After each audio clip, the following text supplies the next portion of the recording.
ಇನ್ನು ಅಯೋಧ್ಯೆಯ ರಾಮ ಮಂದಿರ ದೇಣಿಗೆ ಕಳ್ಳತನ ಪ್ರಕರಣಕ್ಕೆ ಸಂಬಂಧಪಟ್ಟಂತೆ ಶ್ರೀರಾಮ ಜನ್ಮಭೂಮಿ ತೀರ್ಥಕ್ಷೇತ್ರ ಟ್ರಸ್ಟ್ನ ಮಾಜಿ ಪ್ರಧಾನ ಕಾರ್ಯದರ್ಶಿ ಚಂಪತ್ ರೈ ಹಾಗೂ ಮಾಜಿ ಸದಸ್ಯ ಅನಿಲ್ ಮಿಶ್ರಾ ಅವರಿಗೆ ಎಸ್ಐಟಿ ಕ್ಲೀನ್ ಚೀಟ್ ನೀಡಿದೆ. ಈ ಕುರಿತ ಅಂತಿಮ ತನಿಖಾ ವರದಿಯನ್ನು ಉತ್ತರ ಪ್ರದೇಶದ ಗೃಹ ಇಲಾಖೆಯು ಮುಂದಿನ ಕ್ರಮಕ್ಕಾಗಿ ಟ್ರಸ್ಟ್ಗೆ ಹಸ್ತಾಂತರಿಸಿದೆ.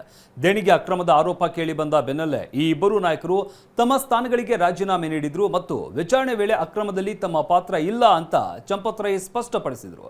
ಲಕ್ನೋ ವಿಭಾಗೀಯ ಆಯುಕ್ತ ವಿಜಯ್ ವಿಶ್ವಾಸ್ ಪಂತ್ ನೇತೃತ್ವದ ತ್ರಿಸದಸ್ಯ ಎಸ್ಐಟಿ ನೀಡಿರುವಂತಹ ಪ್ರಾಥಮಿಕ ವರದಿ ಹಾಗೂ ಟ್ರಸ್ಟ್ ಸದಸ್ಯರ ದೂರಿನ ಆಧಾರದ ಮೇಲೆ ಪೊಲೀಸರು ಎಫ್ಐಆರ್ ದಾಖಲಿಸಿಕೊಂಡಿದ್ರು.